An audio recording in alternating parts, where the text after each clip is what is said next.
Hi, ಎಲ್ಲರಿಗೂ ನಮಸ್ಕಾರ. ನಾನು ನಿಮ್ಮ ಲಕ್ಷ್ಮೀ ಗೌಡ. ಕಾಮನಬಿಲ್ಲು ಕಥಾಗುಚ್ಛ ಯೂಟ್ಯೂಬ್ ಚಾನಲ್ಗೆ ನಿಮ್ಮೆಲ್ಲರಿಗೂ ಆತ್ಮೀಯವಾದ ಸ್ವಾಗತ. ಯಾರಾದರೂ ಹೊಸದಾಗಿ ನನ್ನ ಚಾನಲ್ನಲ್ಲಿ ಕಥೆಗಳನ್ನು ಕೇಳ್ತಿದ್ರೆ ಸಬ್ಸ್ಕ್ರೈಬ್ ಮಾಡುವುದನ್ನು ಮರೆಯಬೇಡಿ. ನನ್ನ ಕಥೆಗಳು ನಿಮಗೆ ಇಷ್ಟ ಆದರೆ ಕಮೆಂಟ್ ಮಾಡಿ, ಶೇರ್ ಮಾಡಿ. ಜಾನಕಿ ರಾಮಕಥೆಯ ಮುಂದುವರೆದ ಸಂಚಿಕೆ. ರೆಹಮಾನ್, ಇದೇನು ನೀವು ಇಷ್ಟು ಬೇಗ ಎದ್ದಿದ್ದೀರಾ? ನಿಮ್ಮ ಹೆಲ್ತ್ ಇನ್ನೂ ಸರಿಯಾಗಿಲ್ಲ, ಆದಷ್ಟು ರೆಸ್ಟ್ ಮಾಡಬೇಕು ನೀವು. ರೆಹಮಾನ್ ಬೆಳಿಗ್ಗೆ ಬೇಗ ಎದ್ದು ರಿಚರ್ಡ್ ಅವರು ಮಲಗಿದ್ದ ಕೋಣೆಗೆ ಬಂದಿದ್ದರಿಂದ ಬೇಗ ಎದ್ದಿರುವ ರೆಹಮಾನನನ್ನು ನೋಡಿ ರಿಚರ್ಡ್ ಅವರು ಹೇಳಿದರು. ರಿಚರ್ಡ್, ನಿಮ್ಮ ಬಳಿ ಸ್ವಲ್ಪ ಮಾತಾಡಬೇಕಿತ್ತು, ಅದಕ್ಕೆ ಬಂದೆ. ನನ್ನಿಂದ ಮಲಗಿರುವ ನಿಮಗೆ ಡಿಸ್ಟರ್ಬ್ ಆಯ್ತೇನೋ ಎಂದು ಅಂಜಿಕೆಯಲ್ಲಿ ಹೇಳಿದನು. ಹಾಗೆಲ್ಲ ಹೇಳಬೇಡಿ, ಇದು ನಿಮ್ಮ ಮನೆ. ನನ್ನ ಜೊತೆ ಮಾತನಾಡಲು ನಿಮಗೆ ಸಂಕೋಚ ಯಾಕೆ ಎಂದರು. ಸಂಕೋಚ ಅಲ್ಲ ರಿಚರ್ಡ್, ನಾನು ಆವತ್ತು ಹೇಳಿದ್ದ ಮಾತಿಗೆ ನಿಮ್ಮಿಂದ ಯಾವುದೇ ಉತ್ತರ ಬರಲಿಲ್ಲ. ಮತ್ತೆ ನೀವು ಊರಿಗೆ ಹೊರಟು ಹೋದರೆ ನನ್ನ ಪ್ರಶ್ನೆ ಹಾಗೆ ಉಳಿಯುತ್ತದೆ ಎಂಬ ಆತಂಕ ಅಷ್ಟೆ. ನೀವು ಹೇಳಿದ ಮಾತನ್ನು ನಾನು ಮರೆತಿಲ್ಲ. ಅಲ್ಲದೆ ನಿಮ್ಮ ಕುಟುಂಬ ನೋಡುತ್ತಿದ್ದರೆ ನಿಮ್ಮ ಕುಟುಂಬದಲ್ಲಿ ನಾನೂ ಒಬ್ಬನಾಗಿ ಇರಬೇಕು ಎಂದು ಆಸೆಯಾಗುತ್ತಿದೆ ಎಂದರು ರಿಚರ್ಡ್. ಅಂದರೆ ನಿಮಗೆ ಈ ಮದುವೆ ಒಪ್ಪಿಗೆ ಇದೆಯಾ ಎಂದನು ರೆಹಮಾನ್. ಹೌದು, ನಾನು ಮನಸ್ಫೂರ್ತಿಯಾಗಿ ಈ ಮದುವೆಗೆ ಒಪ್ಪಿದ್ದೇನೆ ಎಂದರೆ ಇವರಿಬ್ಬರ ಮಾತು ರಿಚರ್ಡ್ ಅವರಿಗೆ ಆಗ ತಾನೇ ಕಾಫಿ ಹಿಡಿದು ಬಂದ ಜಾನಕಿ ಕಿವಿಗೆ ಬಿದ್ದಿದ್ದವು. ಕಾಫಿ ಹಿಡಿದು ನಿಂತಿದ್ದವಳಿಗೆ ಆಗಲೇ ಅನುಮಾನ ಶುರುವಾಯಿತು. ಇವರು ಯಾವ ವಿಷಯದ ಬಗ್ಗೆ ಮಾತನಾಡುತ್ತಿದ್ದಾರೆ, ಯಾರ ಮದುವೆ ಎಂದು ಯೋಚಿಸತೊಡಗಿದಳು. ಎಷ್ಟೇ ಯೋಚಿಸಿದರೂ ಅವಳಿಗೆ ಉತ್ತರ ಸಿಗದಾದಾಗ ತನಗೆ ಏನೂ ಗೊತ್ತಿಲ್ಲ ಎಂದು ಕಾಫಿ ಹಿಡಿದು ಒಳಗೆ ಬಂದಿದ್ದಳು. ಮಹಾನ್, ನೀನು ಇಲ್ಲಿಯೇ ಇದ್ದೀಯಾ ಎಂದು ಗೊತ್ತಿದ್ದರೆ ಇನ್ನೊಂದು ಕಪ್ ಕಾಫಿ ತೆಗೆದುಕೊಂಡು ಬರ್ತಿದ್ದೆ ಎಂದು ಹೇಳುತ್ತಲೇ ರಿಚರ್ಡ್ ಅವರ ಎದುರಿಗೆ ಕಾಫಿ ಕಪ್ ನೀಡಿದಳು. ಈಗಲೂ ಏನೂ ತೊಂದರೆ ಆಗಲಿಲ್ಲ ಸಿಸ್ಟರ್, ಈ ಕಾಫಿಯನ್ನು ರೆಹಮಾನ್ ಅವರಿಗೆ ನೀಡಿ, ನಾನಿನ್ನೂ ಫ್ರೆಶ್ ಆಗಿಲ್ಲ ಎಂದರು. ರಿಚರ್ಡ್, ಪರವಾಗಿಲ್ಲ, ಜಾನಕಿಯ ಹಾಗೆ ಮೊದಲು ಕಾಫಿ ಕುಡಿದು ನಂತರ ಫ್ರೆಶ್ ಆಗಿ ಎಂದು ನಗುತ್ತಲೇ ಹೆಂಡತಿಯನ್ನು ಛೇಡಿಸುತ್ತಾ ಹೇಳಿದರೆ ಅವನ ಮಾತಿಗೆ ಕೋಪದಲ್ಲಿ ಅವನೆಡೆಗೆ ನೋಡಿದವಳು ಅಲ್ಲಿಂದ ಹೊರ ಬಂದಿದ್ದಳು. ರೆಹಮಾನ್, ಒಂದು ಮಾತು ಹೇಳ್ತೀನಿ, ತಪ್ಪು ತಿಳಿಯಬೇಡಿ ಎಂದರೆ ನಿಮ್ಮ ಮಾತನ್ನು ತಪ್ಪು ತಿಳಿಯುವುದೇ? ಖಂಡಿತ ಇಲ್ಲ, ಅದೇನು ಹೇಳಿ ರಿಚರ್ಡ್ ಎಂದನು. ನಿಮ್ಮಿಬ್ಬರ ಜೋಡಿ ತುಂಬ ಚೆನ್ನಾಗಿದೆ. ನಿಮಗೆ ಪ್ರಜ್ಞೆ ಇಲ್ಲದಾಗಲೂ ಜಾನಕಿ ಎಂದು ಏಕೆ ಕನವರಿಸುತ್ತಿದ್ರಿ ಎಂದು ನನಗೆ ಈಗ ಅರ್ಥವಾಗುತ್ತಿದೆ. ಆದರೆ ನಿಮ್ಮ ಈ ಮಾತಿನಿಂದ ಅವರಿಗೆ ಬೇಸರವಾಯ್ತೇನೋ ಎಂದರು. ಹಾಗೇನಿಲ್ಲ, ಅವಳದು ಹುಸಿಕೋಪ ಅಷ್ಟೇ, ಬೇಗ ಕಡಿಮೆಯಾಗುತ್ತದೆ ಎಂದು ನಗುತ್ತಲೇ ಹೇಳಿದವನು ಇವತ್ತು ನಿಮ್ಮನ್ನು ಭೇಟಿಯಾಗಲು ಮುಖ್ಯವಾದ ವ್ಯಕ್ತಿ ಬರ್ತಿದ್ದಾರೆ ಎಂದು ಹೇಳಿ ಹೊರ ಬಂದಿದ್ದನು. ಜಾನಕಿ, ಈಗಲಾದರೂ ಬಾಯಿ ತೊಳೆದು ಕಾಫಿ ಕುಡಿದೋ ಇಲ್ವೋ ಎಂದು ಹೇಳುತ್ತಲೇ ಒಳ ಬಂದಿದ್ದನು. ತನ್ನ ಮಾತಿಗೆ ನಿಜವಾಗಿಯೂ ಬೇಸರವಾಯಿತೇನೋ ಅವಳಿಗೆ ಎಂದು ಅನುಮಾನದಲ್ಲಿ ಅವಳನ್ನು ನೋಡಲು ಬಂದಿದ್ದನು ರೆಹಮಾನ್. ಮಹಾನ್, ತಮಾಷೆ ಮಾಡಿದ್ದು ಸಾಕು. ರಿಚರ್ಡ್ ಮತ್ತೆ ನೀನು ಯಾವ ವಿಷಯದ ಬಗ್ಗೆ ಮಾತನಾಡುತ್ತಿದ್ರಿ? ಅವರನ್ನು ನೀವು ನಿಮಗೆ ಈ ಮದುವೆ ಒಪ್ಪಿಗೆ ಇದೆಯಾ ಎಂದು ಯಾಕೆ ಕೇಳುತ್ತಿದ್ದೆ? ಯಾರಿಗೂ ಹೇಳದೆ ನೀವಿಬ್ಬರು ಏನೋ ನಡೆಸುತ್ತಿದ್ದೀರಾ, ಏನದು ಎಂದು ಗಂಭೀರವಾಗಿ ಕೈಕಟ್ಟಿ ಕೇಳಿದಳು. ಅಯ್ಯಪ್ಪ, ಈ ಹೆಣ್ಣು ಮಕ್ಕಳಿಗೆ ಅನುಮಾನ ಬಂದರೆ ಮುಗೀತು, ಪ್ರಶ್ನೆಗಳ ಮೇಲೆ ಪ್ರಶ್ನೆಗಳ ಸುರಿಮಳೆಯನ್ನೇ ಸುರಿಸುತ್ತಾರೆ ಎಂದರೆ ಮಾತು ಮರೆಸಬೇಡ, ನಾನು ಕೇಳಿದ ಪ್ರಶ್ನೆಗೆ ಉತ್ತರ ಕೊಡು ಎಂದಳು. ಏನೇ ನೀನು ನನ್ನಂಥ ಒಳ್ಳೆ ಹುಡುಗನ ಮೇಲೆ ಅನುಮಾನ ಪಡ್ತಿದ್ದೀಯಾ? ಅದು ಸೀಕ್ರೆಟ್ ಅಲ್ಲ, ಸರ್ಪ್ರೈಸ್. ಇನ್ನೊಂದು ಸ್ವಲ್ಪ ಹೊತ್ತಿನಲ್ಲಿ ನಿನಗೆ ತಿಳಿಯುತ್ತದೆ ಎಂದನು. ಮಹಾನ್, ಇಷ್ಟು ದಿನ ನನ್ನನ್ನು ಜಾನಕಿ ಜಾನಕಿ ಎಂದು ತುಂಬ ಮೃದುವಾಗಿ ಕರೆಯುತ್ತಿದ್ದವನು ಆಗಲೇ ಏನೇ ಹೋಗೆ ಬಾರೆ ಎಂತಿದ್ದೀಯಾ ಎಂದು ಕಣ್ಣುಗಳನ್ನು ಮೊಟ್ಟೆ ಗಾತ್ರ ಮಾಡಿ ಆಶ್ಚರ್ಯದಲ್ಲಿ ಹೇಳಿದಳು. ಮೊದಲು ನಿನ್ನನ್ನು ಹೋಗೆ ಬಾರೆ ಎಂದಿದ್ದರೆ ನನ್ನನ್ನು ಉರಿದು ಮುಕ್ಕುತ್ತಿದ್ದೆ ಎನಿಸುತ್ತದೆ. ಆದರೆ ಈಗ ನೀನು ಸಂಪೂರ್ಣವಾಗಿ ನನ್ನ ಹೆಂಡತಿ.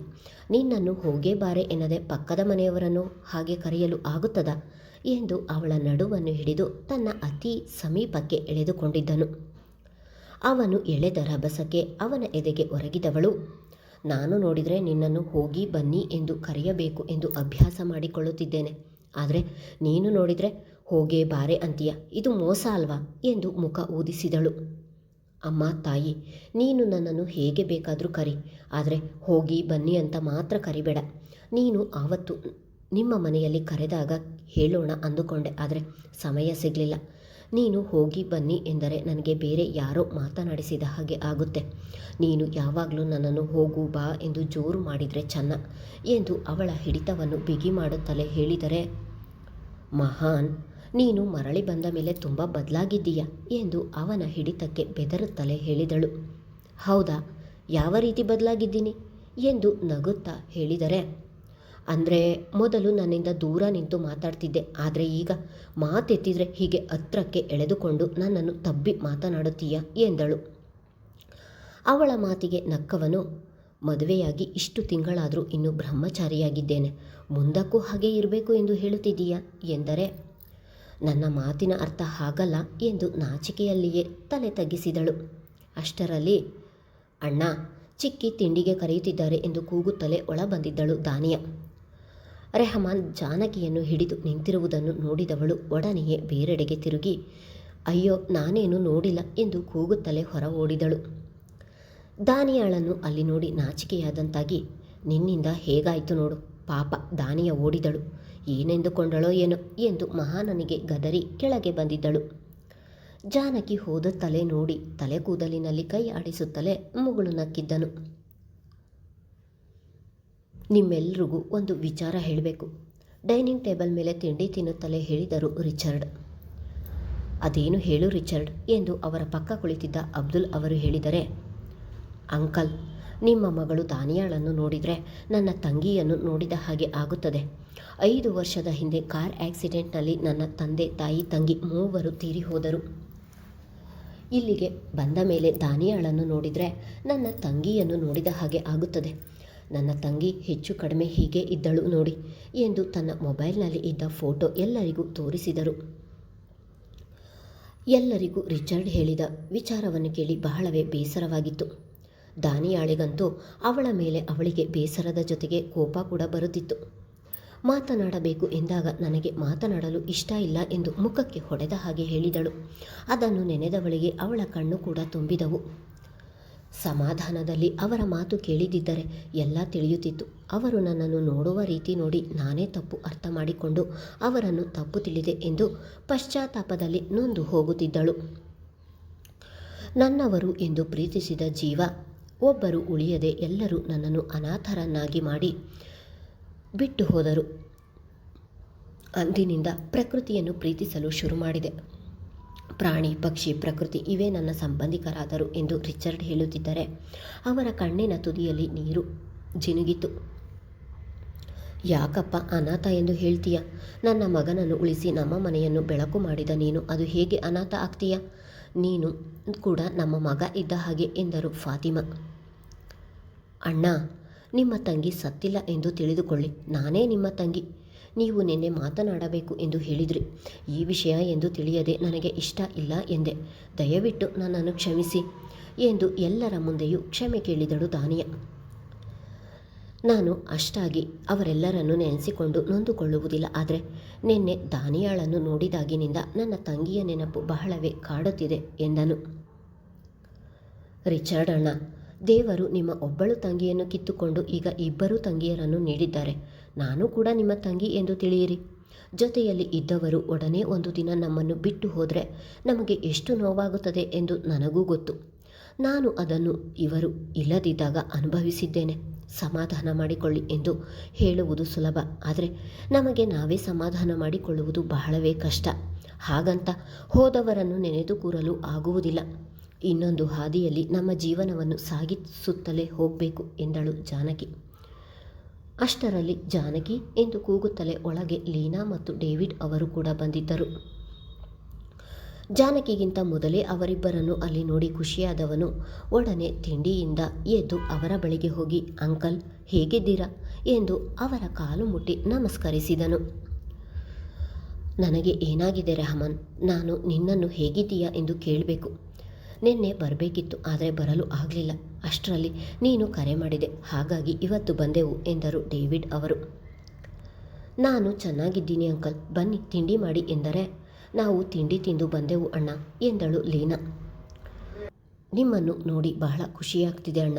ನಾವು ಇಲ್ಲ ಎಂದುಕೊಂಡಿದ್ದ ವ್ಯಕ್ತಿ ನಮ್ಮ ಕಣ್ಣ ಮುಂದೆ ಬಂದರೆ ನಮಗೆ ಮಾತನಾಡಲು ಮಾತುಗಳೇ ಇರುವುದಿಲ್ಲ. ಹಾಗೆ ಇದೆ ನನ್ನ ಪರಿಸ್ಥಿತಿ. ನಿಮಗೆ ಇನ್ನೊಂದು ಖುಷಿಯ ವಿಚಾರವನ್ನು ಹೇಳುತ್ತೇನೆ ಎಂದು ರೆಹಮಾನ್ ಹೇಳುವಷ್ಟರಲ್ಲಿ ಎಲ್ಲರೂ ಅಲ್ಲಿಗೆ ಬಂದಿದ್ದರು. ರಿಚರ್ಡ್ ಅವರ ಕಡೆ ಕೈ ತೋರಿಸಿ, ಇವರೇ ನನ್ನನ್ನು ಕಾಪಾಡಿದ್ದು ಎಂದನು. ನಮ್ಮ ಅಣ್ಣನನ್ನು ಕಾಪಾಡಿ ಜಾನಕಿಯ ಜೀವನವನ್ನು ಉಳಿಸಿದ್ದೀರಾ. ಬಹುಶಃ ಅಣ್ಣ ಬರದಿದ್ದರೆ ಅವಳು ಏನಾಗುತ್ತಿದ್ದಳು ಎಂದು ನಮಗೆಲ್ಲ ತುಂಬ ಭಯವಾಗಿತ್ತು. ನಿಮ್ಮ ಈ ಸಹಾಯಕ್ಕೆ ಹೇಗೆ ಧನ್ಯವಾದ ಹೇಳಬೇಕು ಎಂದು ತಿಳಿಯುತ್ತಿಲ್ಲ ಎಂದು ಕೈ ಮುಗಿದು ನಿಂತಳು ಲೀನಾ. ರೆಹಮಾನ್ ರಿಚರ್ಡ್ ಕಡೆಗೆ ತಿರುಗಿ ಕಣ್ಣಿನಲ್ಲಿಯೇ ಸನ್ನೆ ಮಾಡಿದನು. ರೆಹಮಾನ್ ಸನ್ನೆಯನ್ನು ಅರ್ಥ ಮಾಡಿಕೊಂಡ ರಿಚರ್ಡ್ ಅವರು ಲೀನಾಳನ್ನು ನೋಡಿ ಮುಗುಳು ನಕ್ಕಿದ್ದರು. ಅಂಕಲ್, ಇವರು ರಿಚರ್ಡ್ ಎಂದು ದೆಹಲಿಯಲ್ಲಿ ಫೇಮಸ್ ಡಾಕ್ಟರ್. ಇವರಿಗೆ ನಮ್ಮ ಲೀನಾಳನ್ನು ಕೊಟ್ಟು ಮದುವೆ ಮಾಡಬೇಕು ಎಂದು ಯೋಚಿಸಿದ್ದೇನೆ. ಇದಕ್ಕೆ ನಿಮ್ಮ ಅಭಿಪ್ರಾಯ ಏನು? ಈ ವಿಷಯವನ್ನು ಮಾತನಾಡಲೆಂದೇ ನಾನು ನಿಮ್ಮಿಬ್ಬರನ್ನು ಇಲ್ಲಿಗೆ ಕರೆಸಿದ್ದು ಎನ್ನುತ್ತಿದ್ದ ಹಾಗೆ ಜಾನಕಿಗೆ ಇವರು ಕೋಣೆಯಲ್ಲಿ ಮಾತನಾಡುತ್ತಿದ್ದುದು ಇದೇ ವಿಷಯ ಎಂದು ಯೋಚಿಸಿದವಳಿಗೆ ಬಹಳವೇ ಖುಷಿಯಾಗಿತ್ತು. ನನ್ನ ಅಭಿಪ್ರಾಯವನ್ನು ನಾನು ಹೇಳಿದೆ ಅಂಕಲ್. ನಿಮಗೆ ಇಷ್ಟ ಇಲ್ಲ ಎಂದರೆ ನಾನು ಒತ್ತಾಯ ಮಾಡುವುದಿಲ್ಲ. ಆದರೆ ಇವರು ತುಂಬ ಒಳ್ಳೆಯವರು. ನಿಮ್ಮಷ್ಟೇ ಚೆನ್ನಾಗಿ ನಿಮ್ಮ ಮಗಳನ್ನು ನೋಡಿಕೊಳ್ಳುತ್ತಾರೆ ಎನ್ನುವ ನಂಬಿಕೆ ನನಗಿದೆ ಎಂದರೆ ಡೇವಿಡ್ ಅವರು ಲೀನಾಳ ಮುಖವನ್ನು ನೋಡಿದರು.